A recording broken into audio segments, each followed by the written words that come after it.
Welcome back to Drive Your Thoughts podcast. I'm your host, Master Coach Carrie Marshall, and it's time to go after those goals. Yeah, whether ready or not, life's coming hard, no breaks, no stop. And if you put me on the spot, don't get it twisted, I never drop. If you feel a bit out of control and out the box, here's a way that you could drive your thoughts. Turn this podcast on, it's a lock. Carrie Marshall on the clock. What's up, everybody? It's Carrie Marshall. I am so excited today to talk to you about something I'm really passionate about right now in my life, which is helping your teen achieve their goals. So I right now have 2 teenagers, 1 preteen, and we do lots and lots of goals stuff at our house. I really find that goals are exciting for teenagers, and it's a really good time for teenagers to learn a lot of different life skills through goals that they're setting. So I have a lot of people come and ask me, like, how do you help your teenagers? Or I have a teenager that's not really that motivated. Like, how can I get them motivated? And I always talk about how to help teens get motivated, learn new skills, things like that through goals. So let's talk a little bit first about why we want our teenagers to do goals. I was just listening to a podcast recently where somebody was saying that they're really actually concerned about the next generation of kids because they're not seeing that they're self-starters. They're seeing like they're kind of just riding on coattails and things like that. Now, that's a very big generalization. I know a lot of amazing kids. I actually sometimes see the exact opposite in our next generation, that they're very driven and that they are very imaginative. They have a lot and they see a lot of possibilities. So I just want to kind of put that out there, that as much as somebody says one thing, there's always the opposite to be true too. But I do know that there are parents that are really worried and concerned about their teenagers right now, 12 to 18, 19, that they're really kind of worried about, I haven't set them up, or they don't know exactly their life skills that they need. And so, like I said, this is a really good reason to help our teenagers set up goals. So as a parent, here's a couple of things that I want to offer, and then I'm going to talk to the teenagers as well. But as a parent, I want you to just kind of understand a couple of things with goals. Number one is I really, truly believe that you should not be setting goals for your kids. Kids have goals set for them all the time. When they're really little, we set goals for them to like walk and talk and, feed themselves and all of this different thing. They're kind of milestones in their life. But then when they go into grade school, junior high, high school, people still are setting goals for them all of the time. And so oftentimes kids aren't actually able to set goals all on their own. They really kind of feel like they are having goals set for them that, number one, maybe they don't even want, but number two, then everything is once again laid out for them and they just have to go through the motions of it.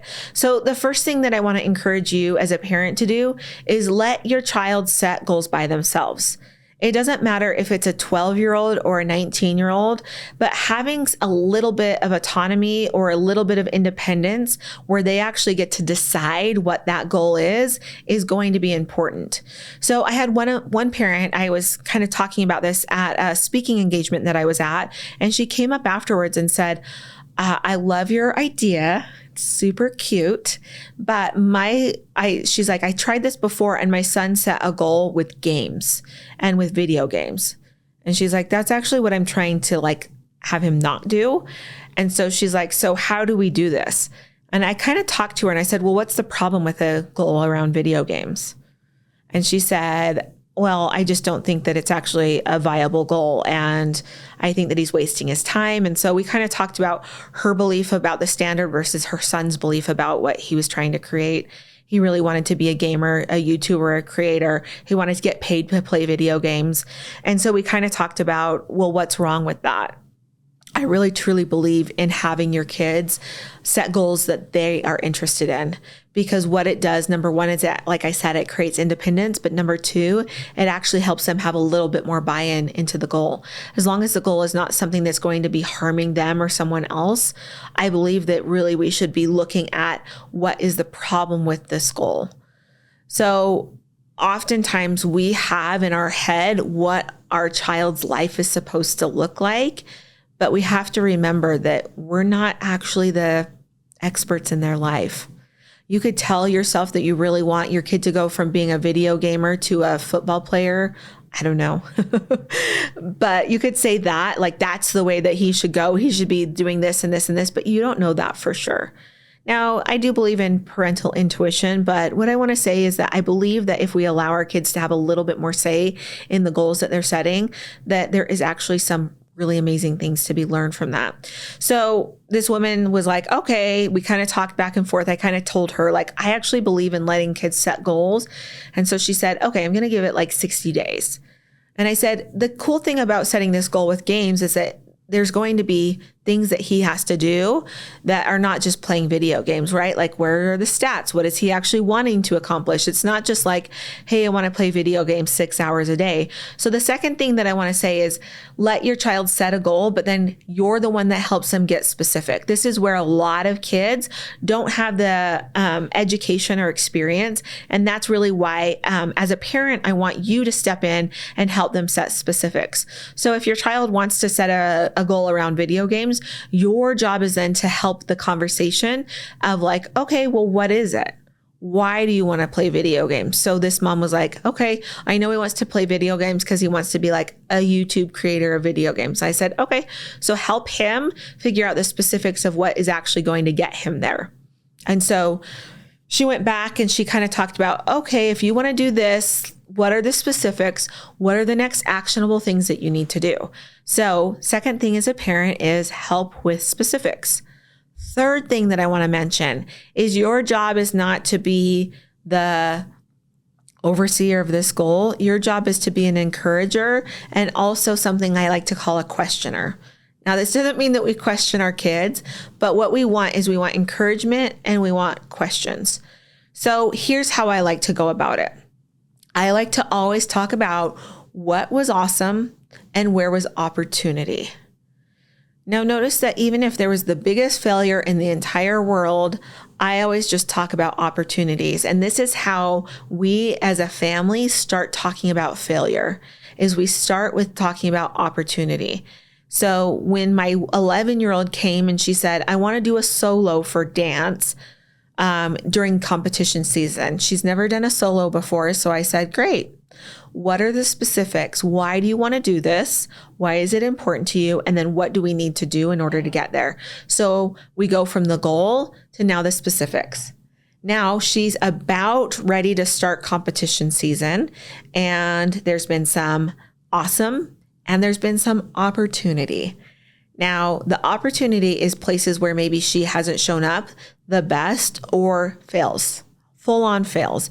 But because she's 11, we talk about opportunities. So we say to her, what was the opportunity? And she said, well, like a couple times my choreographer told me to show up and I didn't come with she has a prop that she has to bring and she didn't bring her prop. So she had to dance the whole time, miss the opportunity to practice with the prop. That was a failure. So we said, well, what was the opportunity there? Which is essentially we're asking her, what do you learn from this? And so then she's able to go back and say, like, I should always have my prop. I should always have my music ready. I should make sure that every time after I'm done with my choreographer, that I have either you or her video me so that I can see the improvements that I make. And so she's learned throughout the process of the opportunity. So with our 15-year-old, we still talk about opportunities, but it's a better conversation because she knows that failures don't matter. She knows that failure is feedback. And so we can also say, where's awesome, where's opportunity, and where's the failure, and where's the feedback. So we kind of transition into that.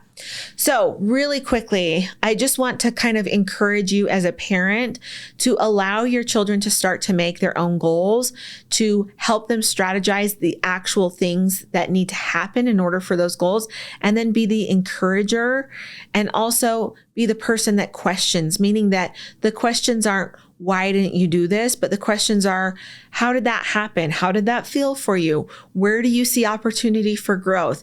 Be the person that is just the neutral place for them to process through what's going well and maybe where they're not showing up or that where the failures are happening. Okay, so for all of those teenagers that are listening, I want to encourage you to really see that you are in the most optimal time in your life to go out and create amazing opportunities and experiences for yourself. I want to encourage you to really reach for the thing that you've always wanted, and that it's okay to want to become a huge creator on YouTube. But I want you to know that you're going to need to take action and that it's not always going to just be given to you. And I hope for your sake that it's not. I hope that you have to work hard for it. I hope you have to create connections and learn how to network. But right now is such an amazing time in your life for you to be learning some life skills, like how to set an appointment and then show up for the appointment, how to ask like a big content creator for a little bit of their time, follow up with a thank you, follow up and tell about your experience with them. I want you to push your limits of knowing where you need to show up better. If you sleep in every single day and your mom is the one that's waking you up, maybe a goal is a really great way for you to take back and learn how to wake up on your own. Becoming independent is one of the most amazing gifts that you can give yourself. And I don't care if you're 12 or you're 20. I want you to start right now to start to gain some independence around your life by setting goals. It's okay if you set a goal and then you see a long list of things that you don't know how to do. That's how it's supposed to be at this age. You're not supposed to learn how to do every single thing. My 14-year-old really wanted to learn how to do some cooking things because number one, she wanted to learn the basics of cooking. But number two is she really wants to learn how to create a business, maybe around something like baking or things like that. And so she had this huge list of things, and it included something like learn how to turn on a gas stove. That is exactly what I want you guys to be able to do as teenagers. I want you to be able to focus on exactly what you're needing to do. See the skills that you don't learn, or that you don't know, like how to turn on a gas stove, and then be willing to say, I'm not supposed to know how to do this. That's why I'm doing this goal. And then go out and find those things. If you don't know how to make a phone call to somebody that you don't know or reach out to somebody that you don't know on social media, now is the perfect time for you to learn this. So go out, create these amazing goals, and then remind yourself that goals are where opportunity, experience, and learning how to be independent happens. I hope this has been helpful for both you parents and you teenagers. Now let's go out and create an amazing group of teenagers that are going after goals and accomplishing awesome things. I'll see you next time. Bye. Thanks for listening to this podcast episode. If you're ready to get in the driver's seat of your own life, you can come and follow me at Drive Your Thoughts Coaching on Instagram, or come and see more ways to work with me at driveyourthoughts.com. Yeah, whether ready or not, life's coming hard, no breaks, no stop. And if you put me on the spot, don't get it twisted, I never drop. If you feel a bit out of control and out the box, here's a way that you could drive your thoughts. Turn this podcast on, it's a lock. Carrie Marshall,